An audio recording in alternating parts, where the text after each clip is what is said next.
হাসিনার ফেরার ঘোষণার মুখে সার্জিও গোরের সফর তাৎপর্য কি কুতুব লাহিড়ী? দাদা প্রথমে জানতে চাই, এএফপি কে শেখ হাসিনা ইন্টারভিউ দিয়েছেন, তার প্রতিটা ইন্টারভিউতে মৌখিক ঘোষণার কিছু ডেভেলপমেন্ট আমরা দেখতে পাই। তিনি একসময় বলছিলেন তিনি ফিরবেন বাংলাদেশে, ফিরে আসতে চান, মাথা উঁচু করে আসতে চান, পরে বললেন তিনি ডিসেম্বরের মধ্যে আসতে চান, এখন তিনি বলছেন যে যতই ঝুঁকি থাকুক, মৃত্যু ভয় থাকুক, শেখ হাসিনা দেশে ফিরতে চান। তার এই কনফিডেন্টের উৎস কি? তিনি কি সত্যিকার অর্থে ফিরে আসছেন এবং বাস্তবতা কি বলে? তারপর আমরা সার্জিও গোর প্রসঙ্গে যেতে চাই। গৌতম লাহিড়ী।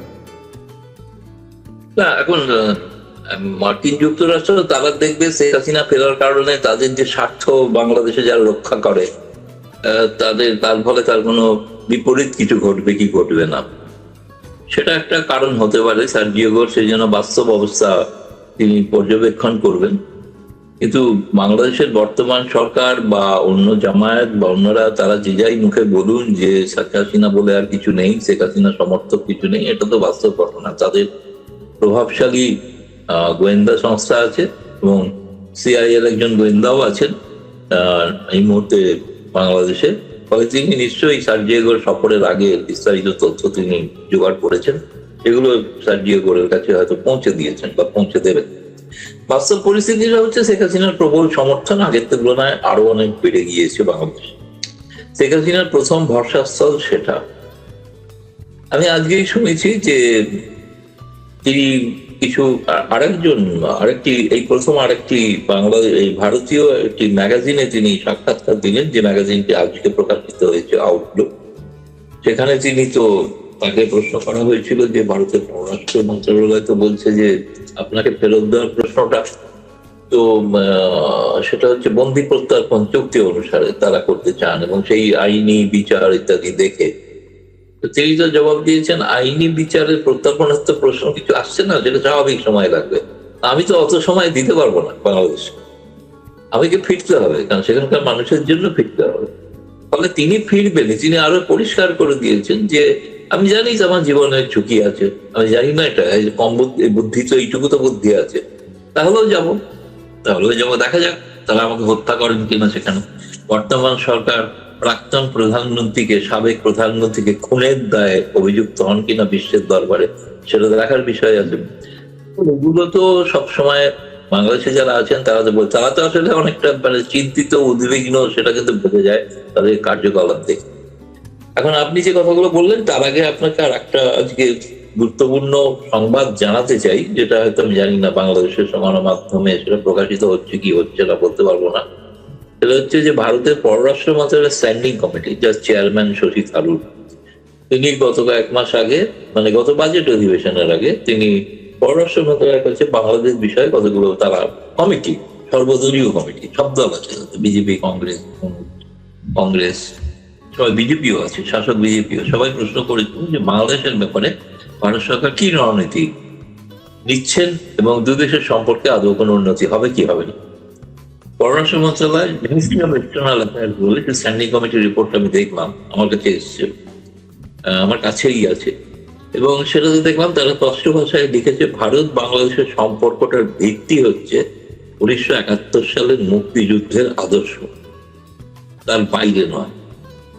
এবং ভারতবর্ষ চায় বাংলাদেশের শান্তি, স্থায়ী, গণতান্ত্রিক এবং অন্তর্মুখী, সকলের অংশগ্রহণের একটা রাজনৈতিক ব্যবস্থা, এবং তার সঙ্গে মানুষের স্বার্থ প্রধান, এবং দুই দেশের মানুষের উপকার হবে এমন কাজ ভারত বাংলাদেশের সঙ্গে করতে চান। কিন্তু তারেক রহমান সরকারকে তারা কিন্তু এই কমিটি তার রিপোর্টে কিন্তু স্বাগত জানিয়েছেন, ওয়েলকাম করেছেন, যে তারা আশা করেন যে ভারত বাংলাদেশের মধ্যে তারা লিখেছেন 42টা যৌথ ওয়ার্কিং গ্রুপ আছে, তাদের জন্য বৈঠক শুরু হয়।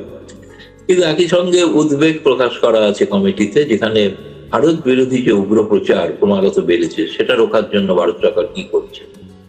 ভারত সরকার বলছে সেটা ট্র্যাক 2 বা ট্র্যাক 1.5 এ আলোচনা করা হচ্ছে, বিভিন্ন সাংবাদিকদের সঙ্গে কথা চলছে এবং সেখানকার সুশীল সমাজের সঙ্গে কথা বলছে, যাতে ভারত বিরোধী মনোভাবটা, এবং সেটা বাংলাদেশের পক্ষে সুখকর নয়, ভারত বিরোধী মনোভাবটা সুখকর হলে কথা ছিল, কিন্তু সুখকর নয়, স্বস্তিদায়ক নয়। ফলে বাংলাদেশের সেই জন্য এই প্রশ্নটাকে কিন্তু পররাষ্ট্র মন্ত্রণালয় আজকে যেদিন সার্জিও গোর ঢাকায় পৌঁছেছেন সেই দিন রিপোর্টটা পার্লামেন্টে পেশ করা হয়েছে, রাজ্যসভা এবং লোকসভা দু সভাতেই।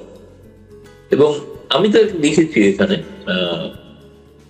দেখা যাক বাংলাদেশে প্রকাশিত হয় কিনা, কিন্তু সেখানে কিন্তু পরিষ্কার স্পষ্ট ভাষায় বলা আছে যে ভারত চায় তারেক রহমান সরকারের সঙ্গে সম্পর্ক এগিয়ে নিয়ে যেতে, কিন্তু তার ভিত্তিটা হবে কিন্তু একাত্তর যুদ্ধের আদর্শে, যেটা যে সম্পর্ক গড়ে উঠেছিল ভারতীয় উভয় দেশের মানুষের সৈন্যবাহিনীর রক্তপাতের মধ্যে দিয়ে, সেগুলোকে পুনরুক্তি করা হয়েছে আজকে আবার।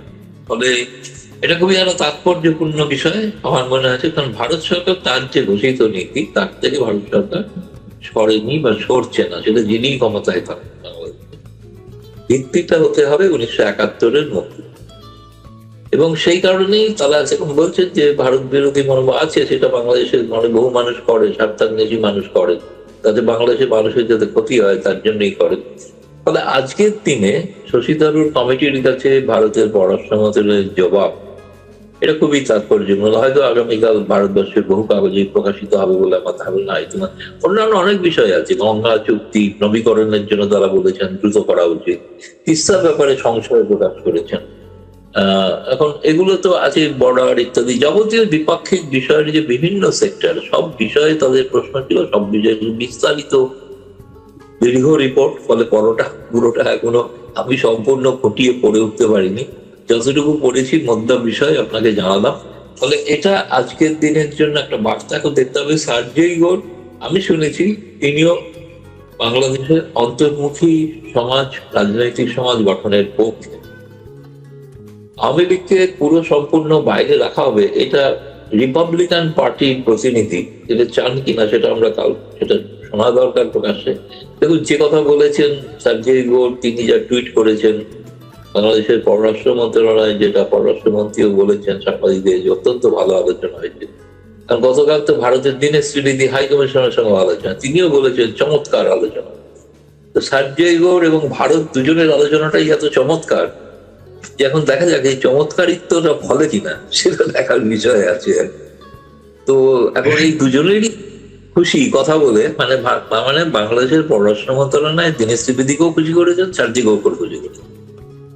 এখন যাই না, ওনার বাকি কর্মসূচি থাকলে বা জানলে তখন হয়তো জানতে পারবো বা বুঝতে পারবো কি হচ্ছে। কালকে তো আগামীকাল উনি শুনেছি কক্সবাজার পরিদর্শন করবেন, পরিদর্শন করে এসে তারপরে হয়তো প্রধানমন্ত্রী তারেক রহমানের সঙ্গে কথা বলবেন।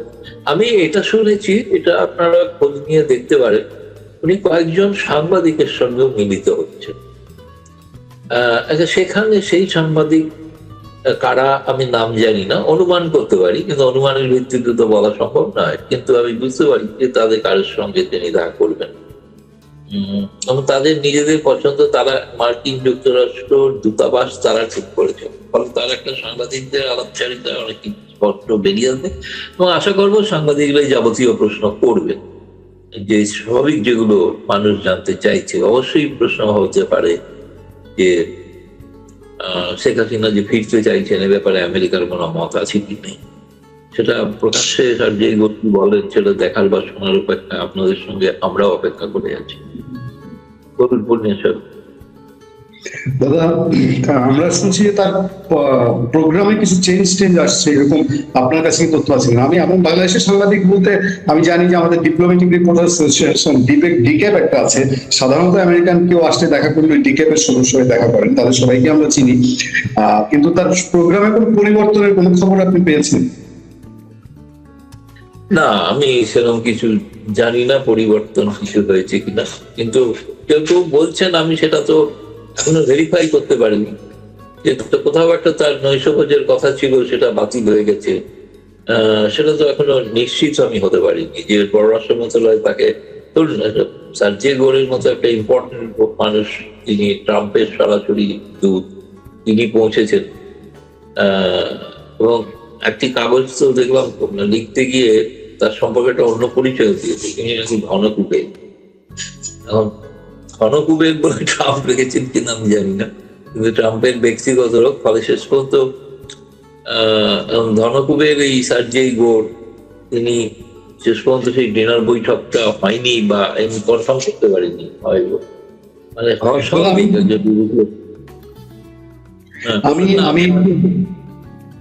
আমি একটু আগের প্রসঙ্গে যেতে চাই। আপনি জানেন যে বাংলাদেশে